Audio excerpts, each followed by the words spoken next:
a lot of sources about himself, including, if I'm going 5 sagas. And because he was a great fighter, he also had 3 or 4 skalds with him most of the time. And they composed poetry in his praise. Now, this one is composed after his death, obviously, and focusing on 2 topics. First,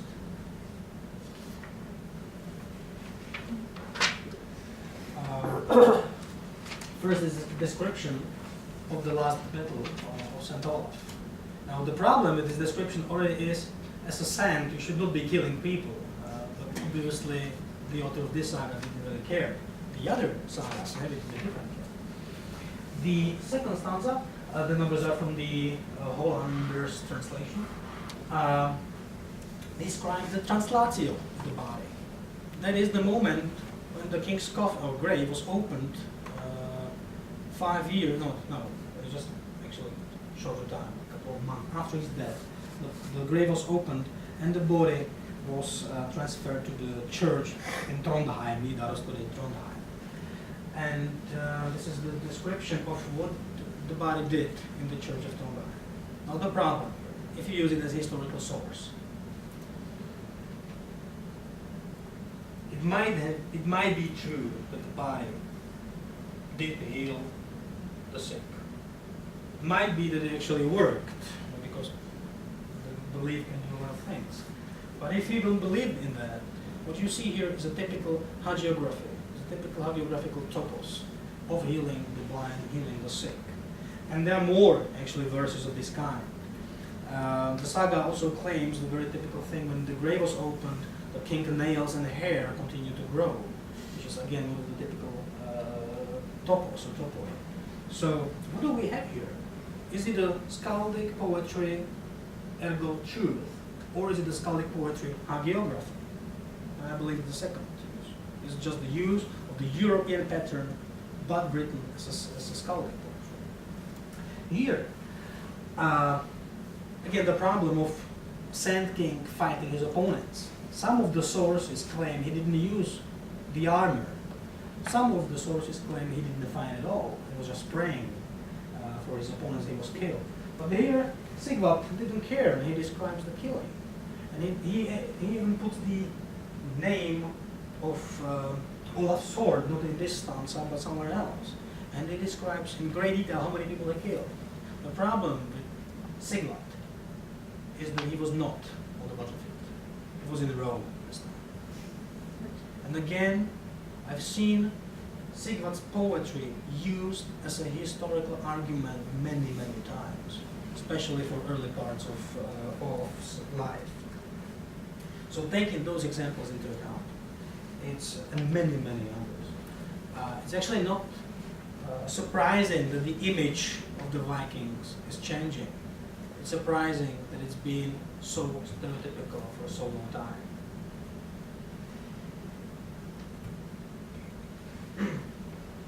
I know it's the April the 1st, but I don't want to deconstruct everything. I do believe there were Vikings. I do believe there were people, both men and women, mostly men, who behaved in a way which is not parallel to anything else in contemporary time for different reasons. I believe you can use the type of label Viking to many aspects of that society. It's just a question where to look for them and how to do it. And I've been thinking about one guy, particularly for a couple of years now. I don't know how to approach that. But I think it may be a good example of where to look for the Viking. The man in question is Harald the Hard Ruler, sometimes also called Harald the Cruel, the 11th century Norwegian king. And Harald would be probably one of the greatest persons of the 11th century, were it not for the fact that he was killed on his last battle at Stamford Bridge instead of winning it. He belongs to the typical group of kings, warlords of the 11th century. You have Canute the Great, you have William the Conqueror, you have Robert Guiscard at Sicily, and you have Harald. Now you can see yourself, he's got a very colorful life. The Battle of Stiklestad is the battle of St. Olaf's death. And he was actually half brother to St. Olaf. He was 15, and he was still not stoppable. He went to fight, he was wounded severely. He survived, he ran to Kiev, to the Russian princess. He went to Constantinople and became a leader of the Varangian Guard, one of the most typical symbols of the Viking Age at the East, actually. And the saga about him has got so many details of what he did in Byzantium that we actually have to believe it's all a fairy tale. He's been there. He returned to Norway. I think actually he might have returned in 44, difficult to say, maybe 45. His half brother was on the throne, and he maybe persuaded him, maybe forced him to share the throne. Fortunately, the brother died in 1047, and Harald became a single king of Norway. Now, he was 32, and he was the biggest and greatest king of the North. He was not yet beaten. He had a fame from several places. He would travel all around Byzantium and back. And for the next 20 years or more, he focused on Denmark. Presumably because it was the Danish king, Kenny the Great, who was behind his father's death. But he failed that. The campaign to Denmark was not successful. And suddenly, in September 1066, he decides to go to England. The Battle of Stamford Bridge is not so much known as the Battle of Hastings, right? The William the Conqueror battle. But there's an ongoing discussion between or among the historians about how much actually the fact that the English or Anglo-Saxon had to fight the Norwegians, how much it weakened them when they had to meet the Normans within 10 days, basically, or 2 weeks. But the question is, why did actually Harald go from Norway to England? There are 3 possible answers. The first one, the one you mostly find in the books, is related to Tostig Gudvinson. That's the brother of Harald Gudvinson, the last Anglo-Saxon king. Tostig is usually described as a very negative person in the historical sources. He is described as a cruel.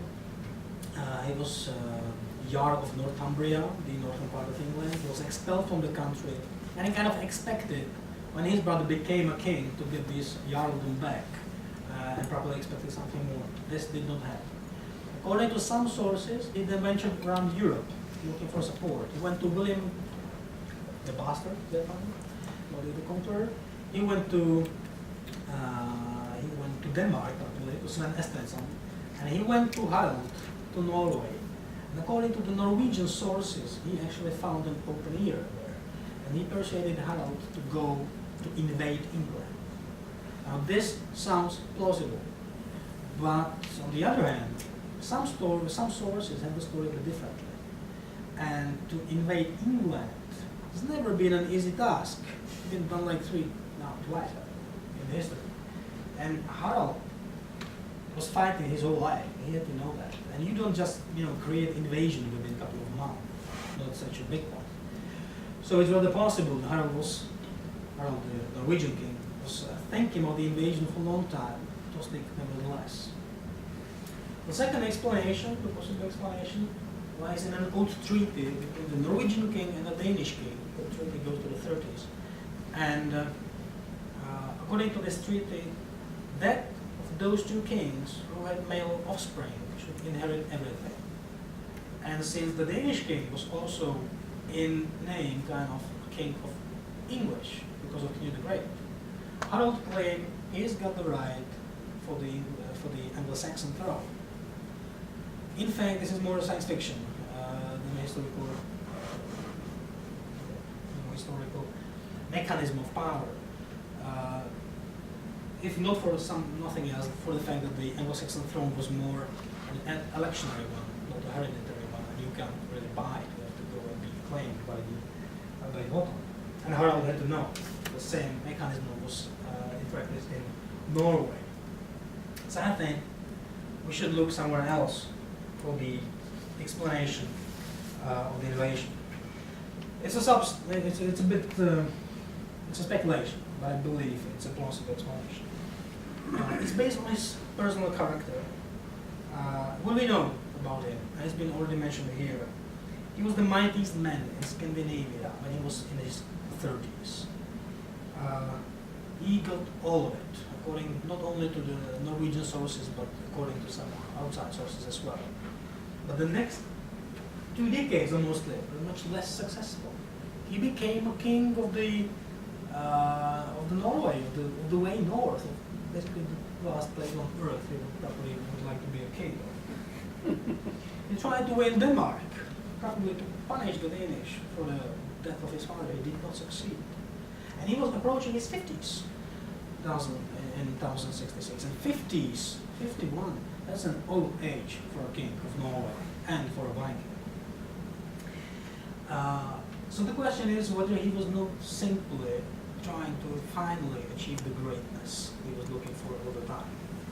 And he was also grabbing the chance to become the greater king than Canute the Great, who was already big in the sources of the time. And we know the Norwegian sources of the 12th century were not much fond of the Danish kings. They were mocking them all the time. And this is the way to go around Denmark directly to England, become the king of England and of Norway, and be kind of bigger than Senestritza.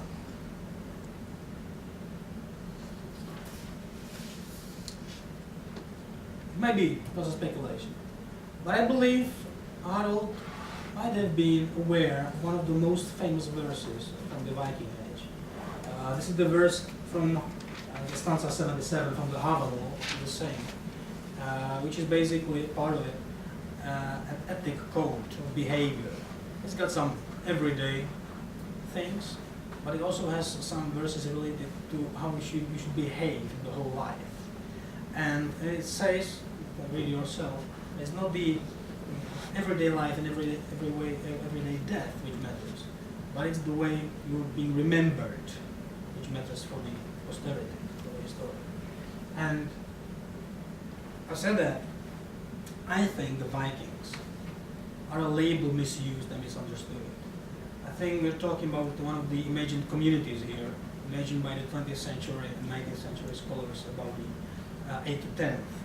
But I also believe that the history is sometimes the history is written about those who win and who keep some track in the sources. And I do believe there were some Vikings. It's just the question of how and where look for them. I would look in the epic. Thank you.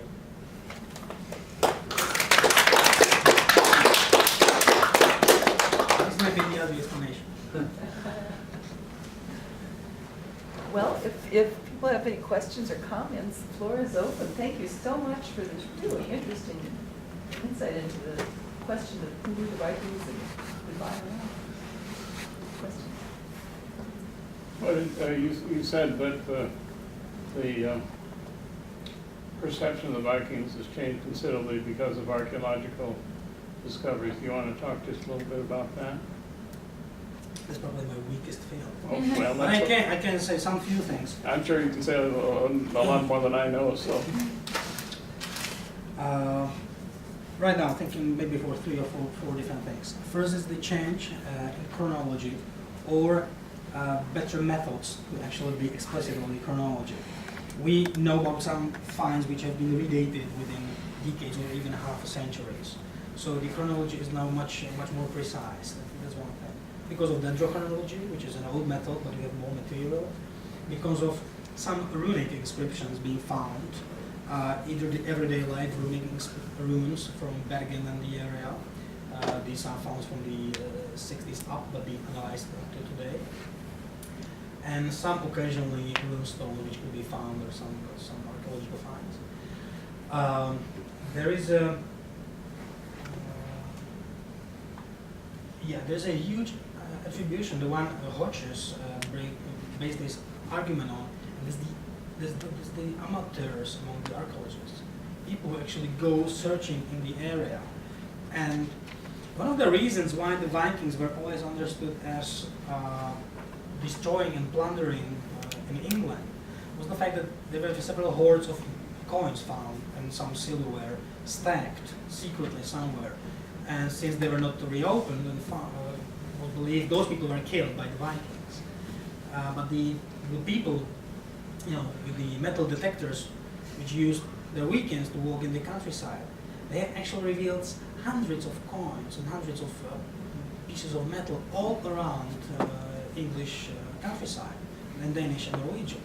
So it seems like the archaeological finds which were from previously known were only really the top of the iceberg. And this was the cause for archaeologists to rewrite the economy history of the Vikings. The same can be used for coinage of Harald, actually, because he was trying to make his own coins in the 11th century. And the analysis shows at the end of his 20 years rule, basically, there was less and less silver and more copper or whatever other metals in it, which shows his sources, money he brought from Kiev and Byzantium were diminishing. So maybe he was looking also for something big in his life, maybe a gain, maybe fame. And there are a lot of research done recently on Iceland and Greenland when it comes to everyday life archaeology. I've been doing I wrote an article on Greenland, I think 6 years ago, maybe more.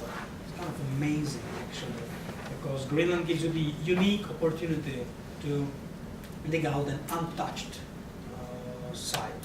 It's not the rescue, somebody's gonna build a house, so let's dig out something very fast. On Greenland, you have whole houses which were under ice or snow for a long time. So these are not new methods, but new data. And the new methods, I was amazed, for instance, by the analysis of coal. You said that? The Poland? The material they used to, you have blossoms on the trees. Pollen. Yeah. Yeah. Thanks. It was frozen for centuries, and suddenly it can show what was being cultivated by the people, transported from Europe, transported from America to Greenland, for instance. So this kind of research. Thank you. I don't know much more about it. No, thank you. That's very helpful. I had just one other comment, which is not a scholarly question, but Ole Rolbog taught the sagas at St. Olaf College in Minnesota, and he wrote Giants in the Earth. And Giants in the Earth is modeled on the sagas, on his understanding of the sagas, and the whole emphasis of that is on the domestic life of Viking descendants imitating Vikings in the settling of South Dakota. Yeah. It's one of the approaches in the last 15, 20 years to use the sagas as, not as historical sources, but as sources about the people who wrote them in the 30th century and their imagining of the Vikings. And I think it's correct, actually. Not many Norwegian. I'm still surprised how much this is a question of national pride. And if you are medievalist trained on the, I would say, German school of sources, that is, you have the chronicles, you read them, you use them, you have a very big problem approaching the Scandinavian method, because all of their sources were written 200 years and more after the events they describe. And I don't think they were all,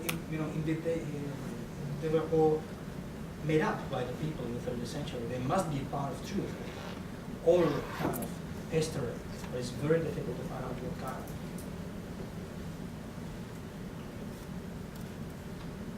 Talking about, and I have very sketchy, admittedly sketchy understanding of the details of the Viking Anglo-Saxon relationship, but King Canute kind of stands out to me, right? Because he's,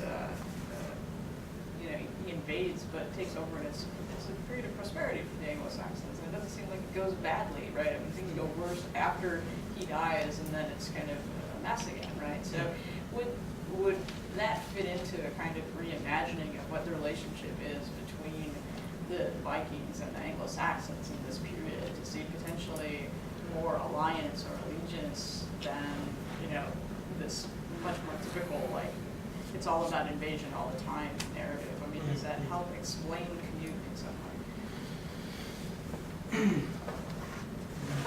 Young British historian, young is in his 40s now, Tim Bolton wrote a book about Canute 5 years ago. He's trying actually to recreate the Canute's image much more differently than the British historians of the 80s, who always had Canute for the invader. But it was a very typical thing. If you look at the Alza Rosedale book, which I read like 15 years ago, I don't remember details, most of those books go to Canute as the climax of the Viking Age, but they don't describe Canute, because he doesn't fit there. He is basically an Anglo-Saxon king, an emperor. He's devout Christian. He promotes Christianity. He's actually going to Rome. So he is at the end of the chain of possible invaders. Actually, it's Spain, his father who invades, right? But he is the climax, but he's not a Viking somehow. And he was left out from the narration, from the narrative. Then we got again Harald with the Battle of Stamford Bridge, and Canute's son who was trying to invade, and the Danish and Norwegians in the 1080s and 90s again.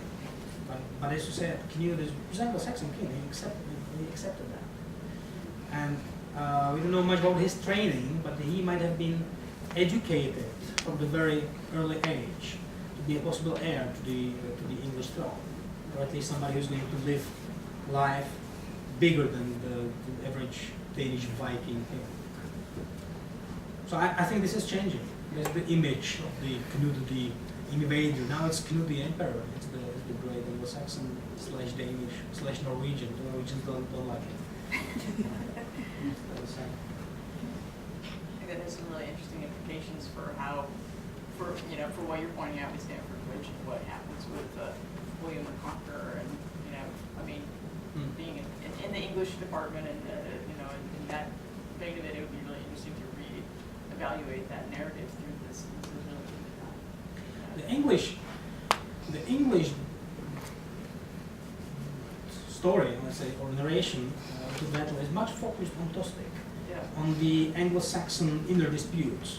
The Norwegian king suddenly appeared from somewhere, and he's a bizarre figure. And if you look on the Norwegian description of the battle, it's a bit funny as well. And he's caught unsurprised by the English or Anglo-Saxon. He doesn't have, he's got only half the army, and he's got no armor with him, because he was just doing surveillance. And because he's a Viking, he said, I'm not going to back off. I'm going to fight. And he dies there. Most of the people die. And the Norwegian legend has, he left Norway, maybe not exactly with the numbers, but he left Norway with 250 ships, and only 15 returned, something like that. Complete devastation. And for the Anglo-Saxon stories, the Norwegian king came, was killed, and was dead. then came William the Conqueror. So it's a different. I've only dipped my toes in the Varangians, but it's something I've been interested in, and when you brought them up, I wanted to ask, maybe just a brief rundown on, Harold, and when he went to Kiev, and then he went to Constantinople in the Varangian Guard. What was the purpose of the Varangian Guard? And, how did that come about? Because it seems to me, just as you kind of speculated, that this isn't something that would really happen with kind of plundering and destroying. It's more of something that could have been with trade, or something with an agreement, or something with the Byzantine Empire. I think that, again, 2 or 3 answers. The very simple one, they were mercenaries. And they were known for their loyalty. The Varangians are actually technically a group of people who swore brotherhood. And they would swore loyalty to the one who pays, and nobody else. So they are known to be used as mercenary guards, not only in Byzantium, but some places around.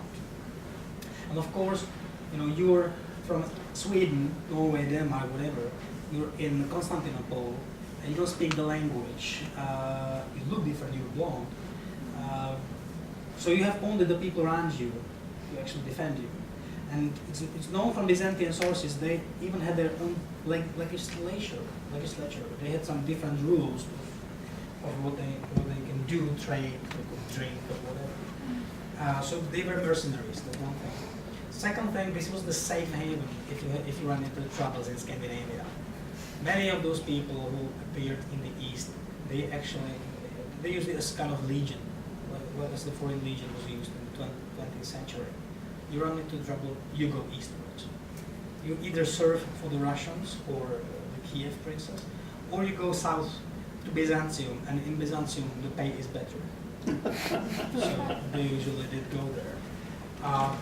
There is I'm sorry, I can't recall the exact date. It would require somebody who specialized in Byzantine history. But 11th century, there was a battle between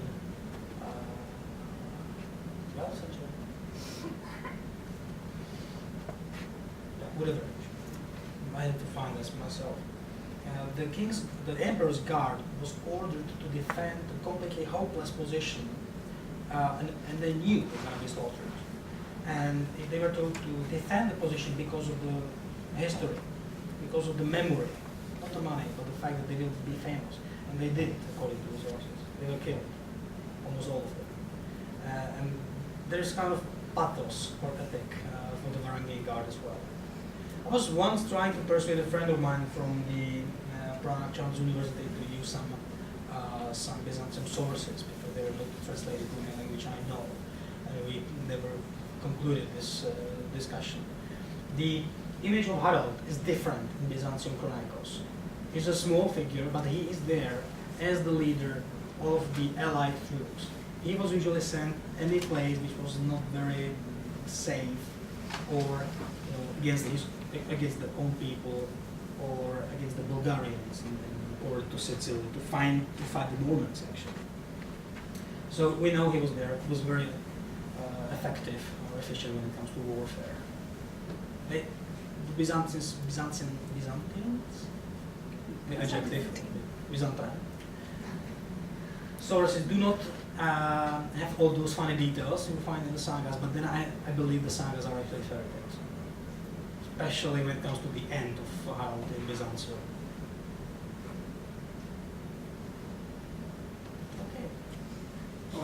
Okay.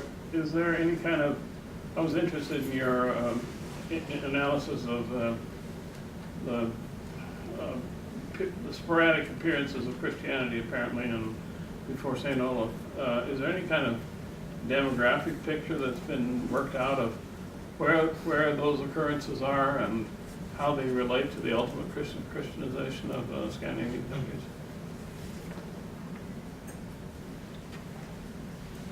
The mission of St. Ansgar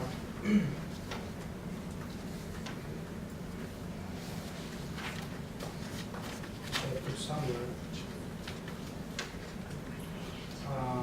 which is 820s thing, the first one. Yeah.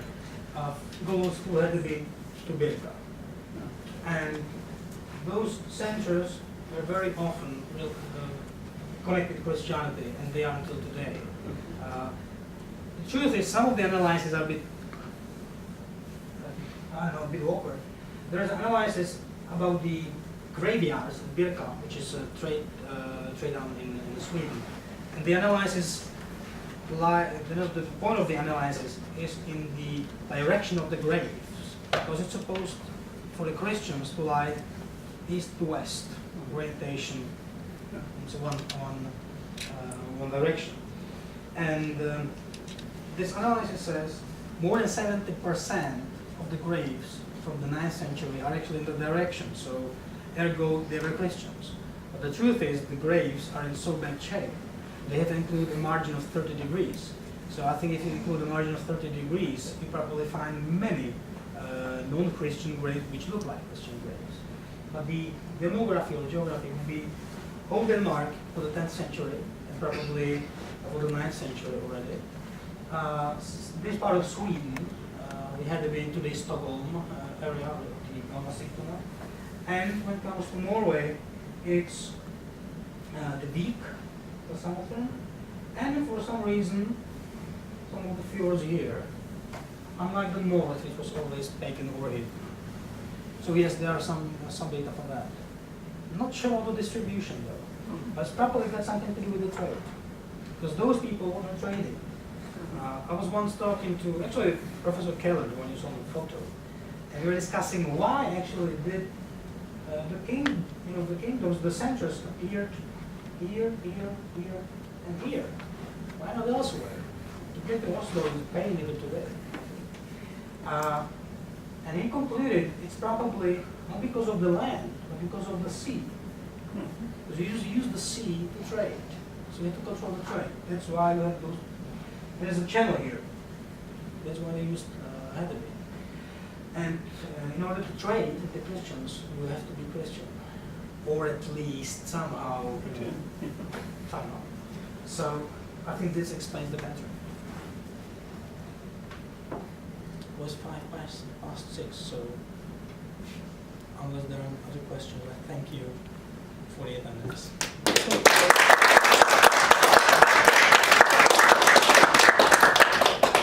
If you'd like to continue informal discussion, please eat while you talk. And if you haven't signed in, please do. All of this information is just required by UNO because we provide food. It's not like